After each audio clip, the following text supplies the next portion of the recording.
communication management makes sure everybody gets the right message at the right time. So communication আমরা দেখলাম যে communication সংজ্ঞা কি, আসলে কমিউনিকেশন মডেল কি। সর্বোপরি যেটা বেশি ইম্পর্টেন্ট হচ্ছে যে কমিউনিকেশন যখন দেওয়া হবে সেটা যেন রাইট মেসেজ দেওয়া হয় এবং রাইট টাইমে দেওয়া হয়। কমিউনিকেশন ম্যানেজমেন্টের যখন আমরা আলোচনা করি তখন আমরা কয়েকটা এরিয়া নিয়ে আলোচনা করি, যেমন আসলে কিভাবে শুরু হয় কমিউনিকেশন ম্যানেজমেন্টের প্রসেসগুলো। প্রথমে you have to identify stakeholders, plan communication, distribute information, report performance, manage stakeholder expectation. আমরা প্রত্যেকটা প্রসেস, এই প্রসেসের প্রত্যেকটা পার্ট নিয়ে আলোচনা করব, যে হোয়াট ইজ অ্যাকচুয়ালি স্টেকহোল্ডার এবং হাউ টু আইডেন্টিফাই স্টেকহোল্ডার, এবং কিভাবে কমিউনিকেশন প্ল্যান তৈরি করতে হয়, হাউ টু ডিস্ট্রিবিউট ইনফরমেশন, এবং কিভাবে পারফরমেন্স রিপোর্ট তৈরি করতে হয়, এবং how to manage your stakeholder. So এই প্রত্যেকটা বিষয় নিয়ে আমরা আলোচনা করবো। আমরা তখন দেখবো যে একটা কমিউনিকেশন কেন প্রজেক্টের ক্ষেত্রে important factor.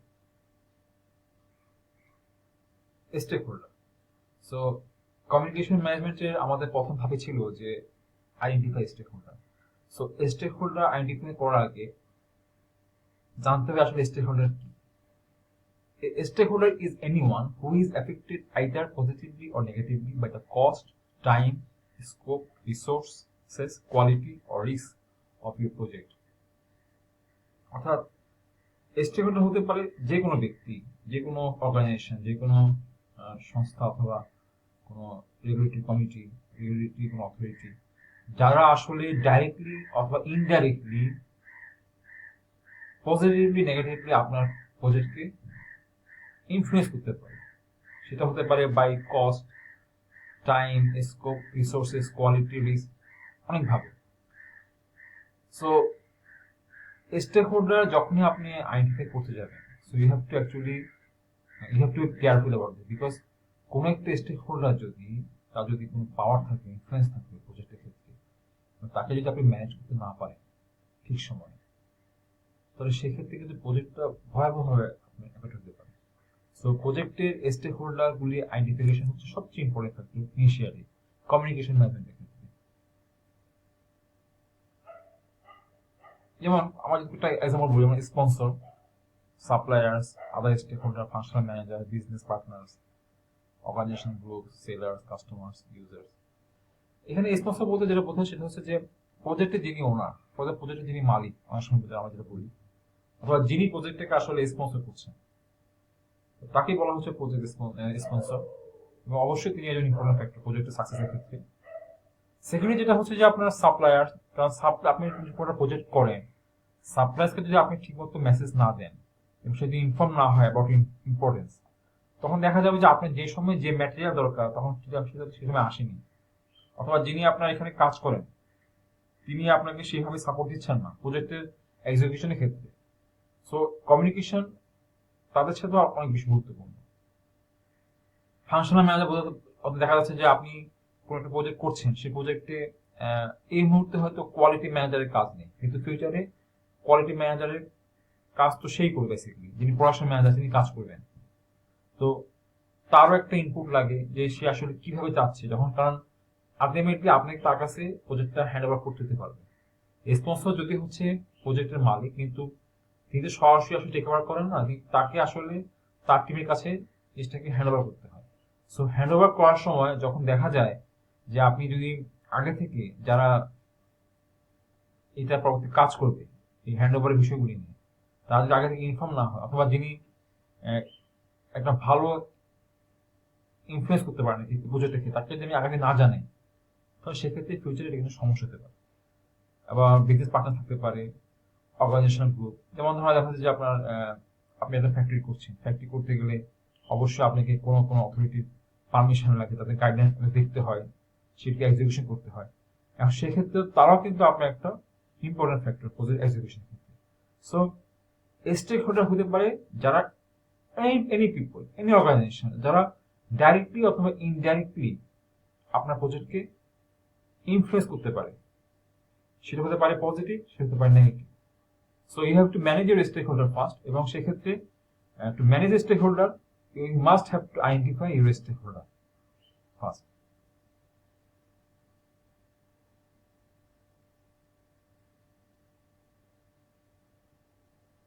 So identify stakeholder আপনি যখন করবেন, এই প্রসেসে আপনি আসলে কি পান? স্টেক হোল্ডার যখন আপনি আইডেন্টিফাই করবেন, তখন প্রজেক্টের ভাষায়, প্রজেক্ট ম্যানেজমেন্টের ভাষায় আপনি স্টেক হোল্ডার রেজিস্টার পাবেন, আর পাবেন যে stakeholder management strategy. Stakeholder register আসলে কি? স্টেক হোল্ডার রেজিস্টার হচ্ছে আসলে কিছুই না, সেটা হচ্ছে the document where details are mentioned about a stakeholder like name, role in the project, classification, goal, expectation, influence, etc. অর্থাৎ আপনি যখনই স্টেক হোল্ডার আইডেন্টিফাই করতে যাবেন, তখন আপনি স্টেক হোল্ডার সম্বন্ধে তার নাম জানবেন, তার সে কোথায় আছেন, তার ডেজিগনেশন কি, প্রজেক্ট সম্বন্ধে ওনার এক্সপেকটেশনটা কি, ওনার গোল কি, ওনার ইনফ্লুয়েন্স কত, ওনার পাওয়ার কতটুকু, এই যে বিষয়গুলি যখন সেগুলিকে আপনি যখন একটা জায়গায় এসে আপনি যখন রেকর্ড করবেন, সেই রেকর্ডটাই হচ্ছে stakeholder register. So remember as CIA acronym, অর্থাৎ সি মানে হচ্ছে ক্লাসিফিকেশন, আই মানে আইডেন্টিফিকেশন, এ মানে হচ্ছে assessment. So stakeholder register তৈরি করতে যখন যাবেন, তখনই আপনাকে মনে রাখতে হবে এই জিনিসটা যে you have to first classify যে উনি কি ইন্টারনাল না এক্সটার্নাল স্টেক হোল্ডার, উনি কি এটা সাপোর্ট করতে যাচ্ছেন নাকি ইউ ওয়ান্ট টু রেজিস্ট, আর যদি বলতে যে না তার আইডেন্টিফিকেশনটা কি, name, position, location, role, contact info থাকবে, তাকে আপনি অ্যাসেসমেন্ট করবেন এবং সেটাকে আপনি আবার রেকর্ড করবেন। ফর এক্সাম্পল তার রিকোয়ারমেন্টটা কি, আসলে এক্সপেকটেশনটা কি, তার ইনফ্লুয়েন্স কি, এবং কোন কোন পয়েন্টের দিক থেকে তিনি আমাকে হেল্প করতে পারেন, আবার কোন কোন বিষয়ে তিনি আমাকে আমার প্রজেক্টে হেল্প করতে পারেন। সো এই যে তার তার সম্বন্ধে অ্যাসেসমেন্ট, এই সবকিছু যখন আপনি রেকর্ড করবেন কোনো একটা জায়গায় এসে, তখন সেটাকে বলা হচ্ছে স্টেক হোল্ডার রেজিস্টার। আপনি স্টেক হোল্ডার রেজিস্টার করলেন, অর্থাৎ প্রত্যেকটা স্টেক হোল্ডারের আইডেন্টিফিকেশন করলেন, তাকে অ্যাসেসমেন্ট করলেন, তাকে আপনি ক্লাসিফাই করলেন, বাট পাশাপাশি আপনার আরেকটা উদ্দেশ্য হচ্ছে যে পরবর্তী কমিউনিকেশনের ক্ষেত্রে how you have to handle this stakeholder. So যখনই আপনি এই বিষয়টা চিন্তা করেন, তখন you have to prepare a management strategy, stakeholder management strategy.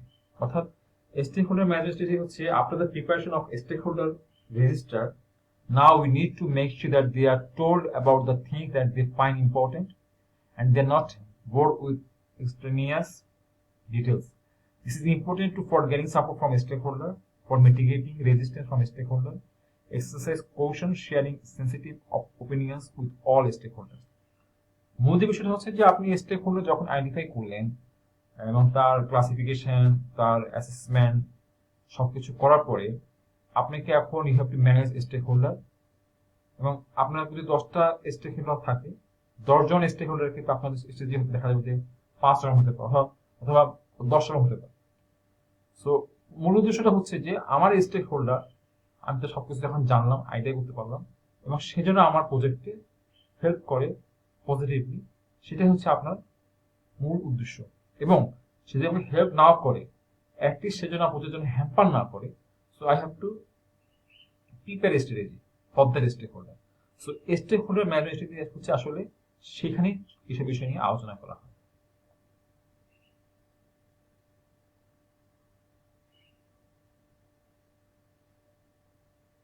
Stakeholder register এবং স্টেক হোল্ডার ম্যানেজমেন্ট স্ট্র্যাটেজি আসলে একটা আউটপুট, এবং এটা হচ্ছে যখন আইডেন্টিফাই করবেন স্টেক হোল্ডার, তখন তা আউটপুট হিসেবে আপনাকে এই দুটা ডকুমেন্ট চলে আসে। এটা হচ্ছে stakeholder register, stakeholder management strategy. But এই আইডেন্টিফাই স্টেক হোল্ডারের ক্ষেত্রে আমার ইনপুট লাগে, অর্থাৎ আমার কি কি জিনিস থাকলে আমার জন্য স্টেক হোল্ডার আইডেন্টিফাই করাটা ইজি। প্রথম হচ্ছে project charter, procurement documents, expert judgement, enterprise, environmental factors. So project charter আসলে কি, সেটা হচ্ছে যে যখনই কোনো প্রজেক্ট হয় তখন আগে থেকে একটা প্রজেক্ট চার্টার বানানো হয়। আমরা এটা অন্য একটা চ্যাপ্টারে এটা নিয়ে আলোচনা করবো। বাস শুধুমাত্র জেনে রাখা ভালো যে প্রজেক্টটা কি থাকে, সেখানে একটা প্রজেক্টের ফান্ডিং এর অ্যামাউন্ট থাকে, একটা বাজেট থাকে, এবং সেখানে মাইলস্টোন থাকে, সেখানে আপনার প্রজেক্টের উদ্দেশ্যটা কি সেখানে আসলে ইনফর্ম করা হয়। স্পন্সর ফি সেখানে থাকে, যে প্রজেক্টের স্পন্সর ফি। তো এসব বিষয়গুলি প্রজেক্ট চার্টারে থাকে। তো এটা আপনাকে হেল্প করবে স্টেক হোল্ডার আইডেন্টিফিকেশন, বিকজ আপনি প্রজেক্ট স্পন্সরকে জানতে গেলে আপনি have to go to project charter, একটা ডকুমেন্ট। দেন হচ্ছে আপনার প্রকিউরমেন্ট ডকুমেন্ট, অর্থাৎ আপনি আমরা আগে বলছিলাম supplier they are important part of the project. So supplier information, supplier vendor information জানতে গেলে আপনাকে প্রকিউরমেন্ট ডকুমেন্ট থেকে you will get the information.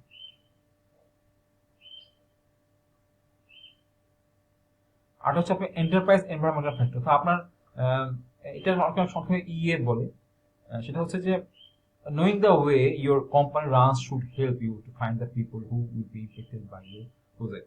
So enterprise environmental factor যে বিষয়টা সেটা হচ্ছে যে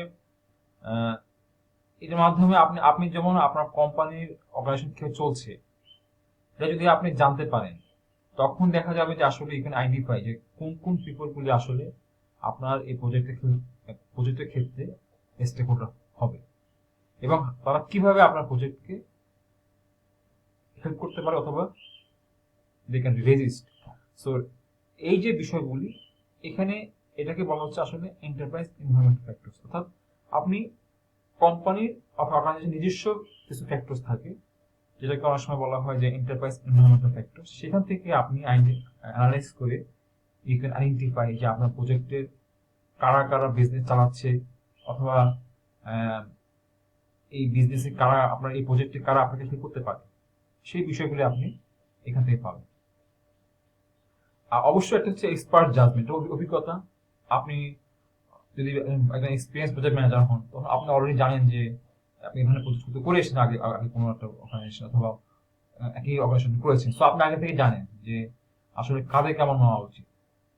সো এটা হচ্ছে যে এটা এক্সপিরিয়েন্সের উপরে ডে বাই ডে আপনার জাজমেন্টটা ইনক্রিজ করে, then expert judgement, talking among the importance of talking to all the experts on your project to identify more stakeholders and learn more about the ones you have identified. আরেকটা বিষয় হচ্ছে যে আপনি যারা expert যারা কাজ করে আসছে আপনার প্রজেক্টে যারা আছে তাদের সাথে আপনি আলোচনা করতে পারেন টু আইডেন্টিফাই স্টেকহোল্ডার এবং they can also help you যে তারা আপনার প্রজেক্টের ক্ষেত্রে ইম্পর্টেন্ট ফ্যাক্টর।